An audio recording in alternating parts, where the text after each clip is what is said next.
Hey guys, how you doing today? Oh man, what a ridiculous day. It's been like literally one day, and I feel like things have just gotten explosive and absurd.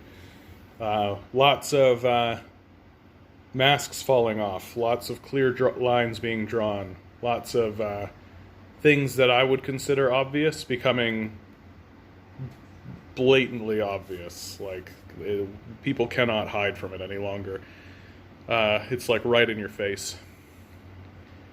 I think the big thing to talk about is the rise of fascism in North America. I live in Canada, Toronto, and it's becoming more and more obvious that our right wing party is fascist. Derek Sloan, who is running for the leadership of the Conservative Party, along with Aaron O'Toole and Peter MacKay. There are other candidates, but I don't think they're very serious.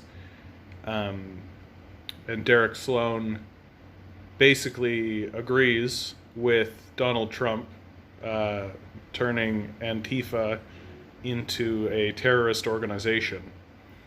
Now, this is like Antifa is anti-fascism. It's not an organization, right? It's like we've entered a McCarthy Red Scare moment where uh, during the McCarthy period, if you were a communist or if you had communist ideas, you were basically expelled and hunted, which is the antithesis of the principles America is founded on. And it's actually illegal by their constitution, pretty obviously. Um, what's happening now, though, is that it's even worse now because the communists, at least back then, were organizing, and they were organizing under those principles of communism, having meetings, that kind of thing.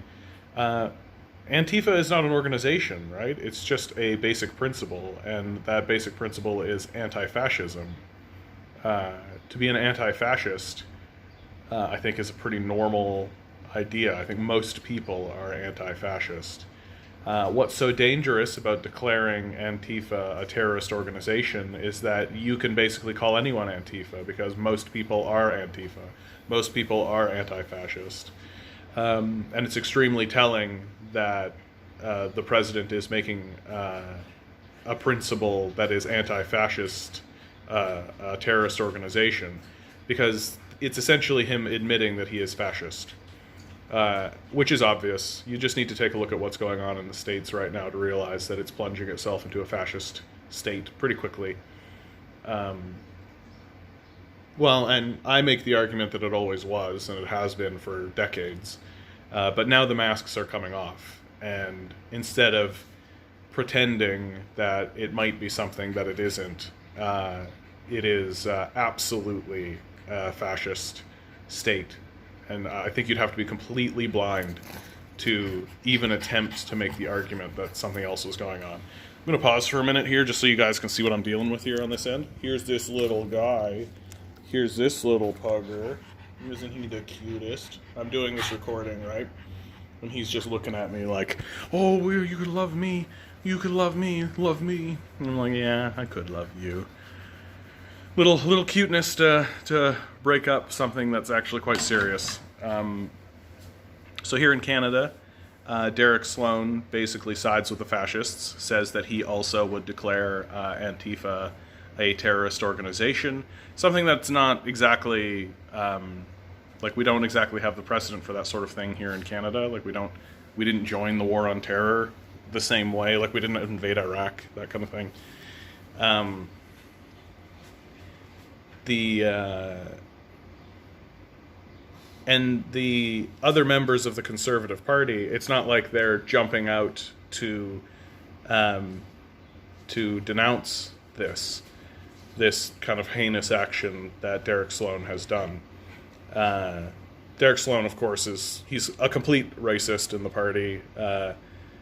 He has accused the Minister of Health for being a Russian, or sorry, not a Russian, a Chinese spy, because she is also Asian, like that kind of thing.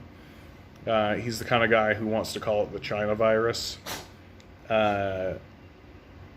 And the conservatives are basically silent about him. They're not denouncing him. They're not facing him. They're not trying to expel him from their party ranks. They're giving him a major party platform in which to speak and organize others who see the world his way, to rally the fascists under the conservative umbrella. And of course, the fascists are steadily taking the party over. And fascism is really rearing its head. And conservatives, of course, are being extremely ugly about this and about this kind of period of time. Doug Ford coming out and saying that Canada doesn't have systemic racism in the same way that the United States does, which is hilarious in its horror, to try and say that all you have to do is know about the 60s scoop. Like, really, that's like one event that you just need to know about, that the RCMP and Catholic priests in Manitoba got together and kicked in the doors of First Nation people, kidnapped their children, stole them away, put them into institutions, if you want to use light language, shaved the heads of these First Nations children, gave them Christian names, and attempted to obliterate their culture. This has since been called by high-level judges in the courts of Canada a genocide. It was a genocide that was perpetuated against the First Nations people. And it is completely ignored by conservatives who pretend that there is no systemic racism, while people like Derek Sloan accuse our Minister of Health of being a Chinese spy because she is Asian. Like, and meanwhile, in the middle of these giant riots and these giant things, Peter MacKay is putting forth tone-deaf, like, pro-milk, let's celebrate milk, while, like, Nickelodeon, like, Nickelodeon is putting on commercials talking about Black Lives Matters and the executions. Brian Pallister, of course, apologizing for his faux pas of saying all lives matter, probably because he has an aide who understands the dynamics of race that Brian Pallister obviously does not. And in the midst of all this, the rise of overt fascism, the smaller signs are moving forward, right? The reopen the economy riff is fascism. Like, we're in the middle of a pandemic that disproportionately affects workers and low-wage people, and guess what? People of color, disproportionately the most.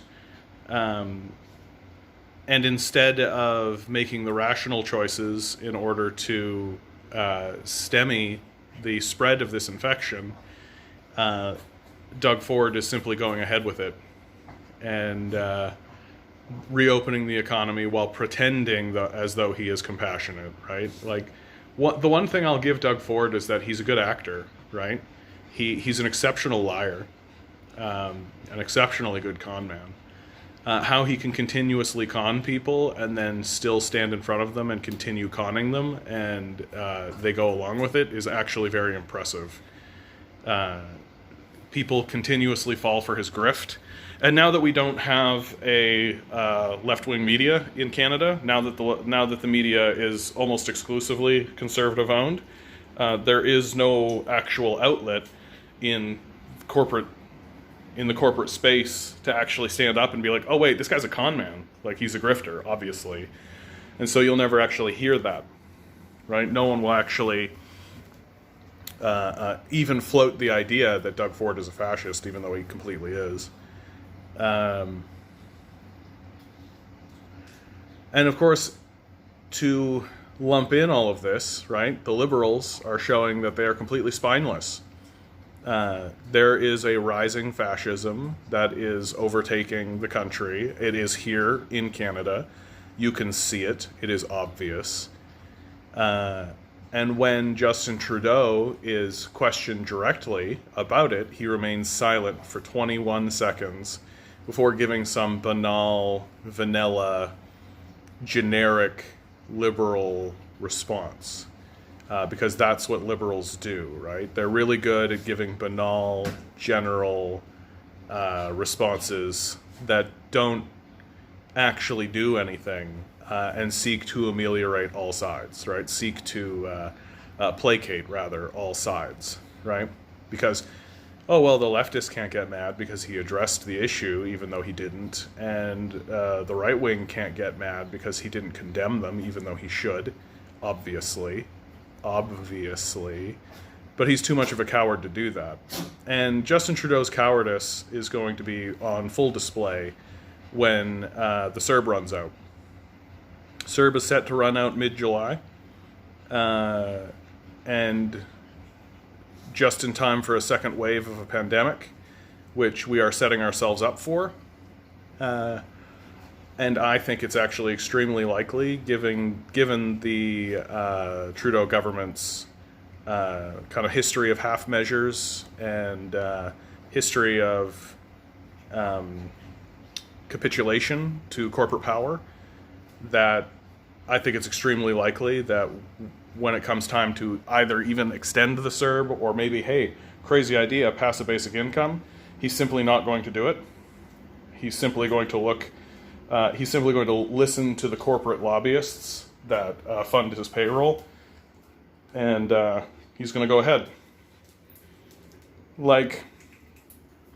He's going to go ahead and abandon the populace, right?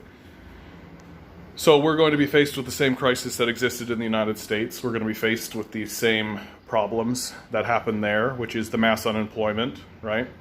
People are not going to be able to pay their bills. People are going to be thrown out of their... people are going to be evicted, right?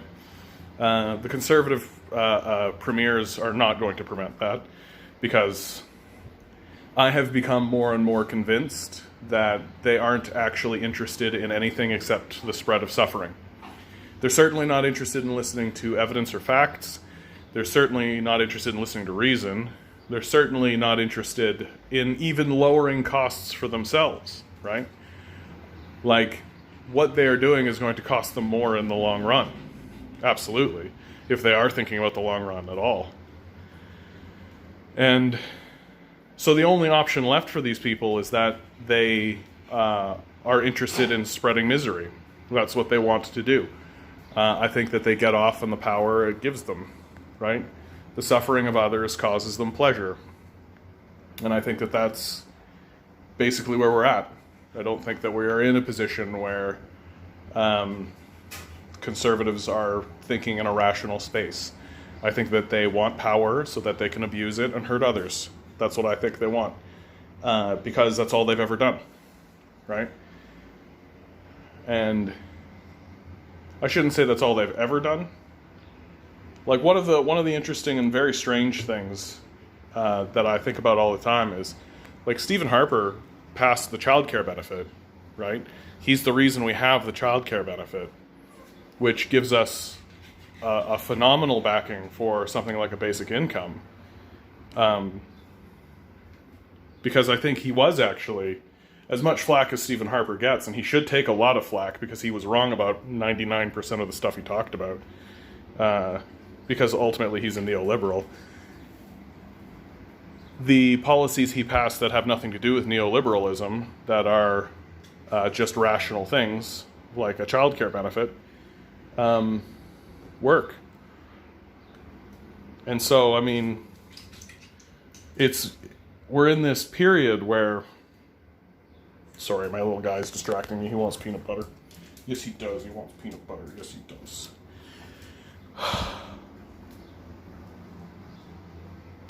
We definitely are facing a tide of rising fascism, and we can choose how we want to deal with it. And what's crazy about living here in Canada is that we can see straight up what abandoning the populace leads to. Like, we can see it. It's right there. And when Justin Trudeau abandons the populace, as I suspect he will, the same thing will happen, right? We just ran this experiment. We just saw what happens, right? It's completely predictable.